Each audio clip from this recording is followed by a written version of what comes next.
We're a little bit more happier than that to be here to celebrate survivors and thrivers, right? I mean, besides, 2 years ago I was on this same stage and I was completely bald. So, hello everyone, good afternoon. Thank you, thank you. So my name's Clarina, Jean-Pierre, as they stated. I'm a survivor. I'm a 2-time survivor. I was first diagnosed with breast cancer at the age of 26. And my heart just kind of pumps a little bit as I speak, you guys, so just bear with me, because I'm going to try my best to keep my emotions together. I was diagnosed the first time at age 26. I'm a first-gen diagnosis as well as survivor in my family. That just means that on either side of my family, no one had ever experienced any kind of cancer whatsoever. So here I was, 26, diagnosed with breast cancer. But let me back up a little bit. I'm also the girl that at 25, I went to my doctor concerned about my health. And my primary care physician told me because I was too young, because I did not have a family history, and because my breast size was just so small, that the issues I was complaining about, I didn't need to worry about it. And in fact, she used the words over-exaggerating when I went to her for about the 6th time in a row to tell her that something was wrong with my breast. So when it comes to fighting, when it comes to advocating, it's something that's beyond personal to me. I had to learn that word when I was 25, when I didn't know what it was. But that was the only thing that I could do to be heard. Because I'm sure we all have experienced a time when we just felt like we were being unheard or overlooked by the primary care physician or any doctor for that matter. So a part of my fight, or the 75 to 80% part of my fight that means the most to me, is advocacy. Because I just wouldn't be here if I didn't learn how to advocate for myself.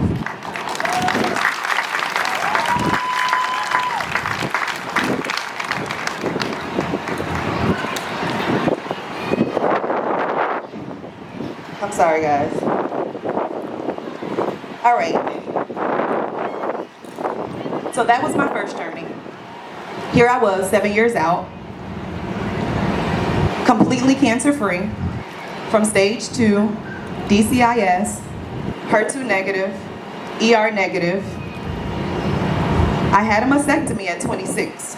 So 7 years out, I'm truly thinking that, hey, I'm almost to the finish line. I have nothing to worry about. Besides, my genetic tests, BRCA1 and 2, were all negative. In fact, I had it twice. Both times it was negative. Here I am, 7 years out. I go to get a cosmetic surgery of my own, just because after a mastectomy, I had a unilateral mastectomy. And if anyone knows what that is, that's just when you have one side taken, but the other side, how I like to say, one breast was 25 years old, the other one was 7 years old. So I go to get plastic surgery, and I come from under the knife. My pathology report and my post-op tells me, hey, Clarina, you have stage 4 cancer. And it's HER2 positive, and it's spreading to your lungs. What do? The only thing I know how to do. I begin to advocate for myself. But here's the funny part, and I like to say funny part because I believe that a higher power is always in control.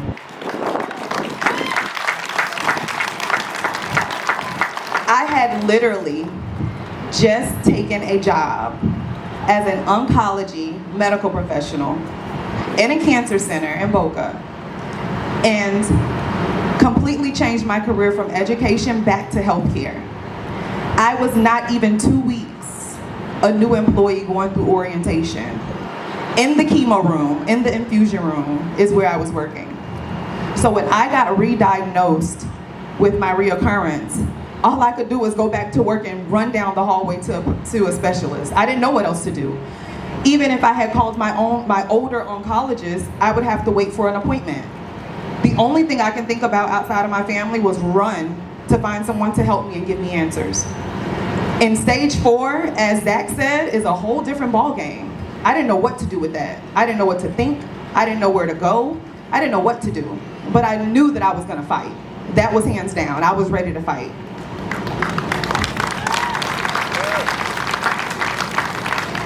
So here I am, again, this is 7 years later, so I'm 36.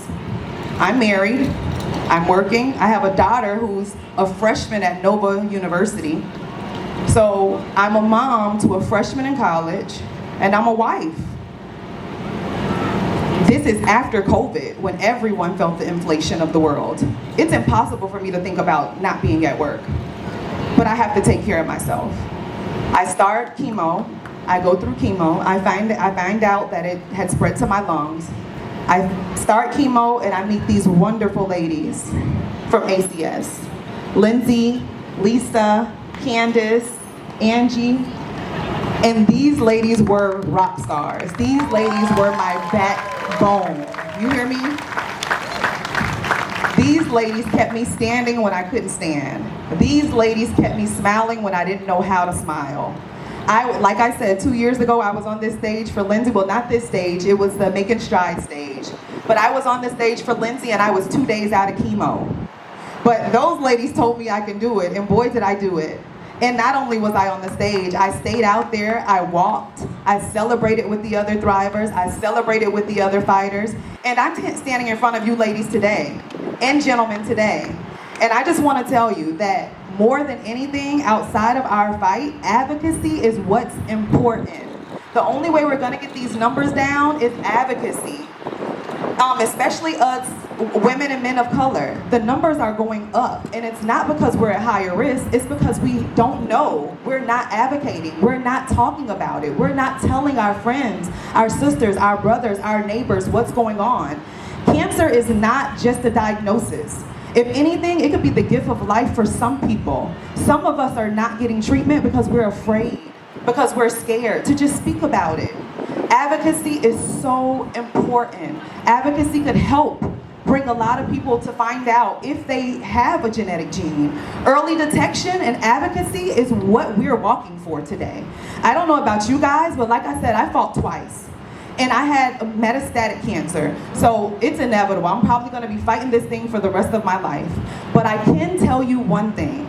Every day that's left, every day that I have breath in my body, I'm fighting for early detection and advocacy, because I know that that's the first step for us to even get close to a cure, for us to even get close to being knowledgeable in all of our neighborhoods, in all of these different cultures. We're celebrating cancer around the world today. It's amazing, but it kind of isn't. We really shouldn't.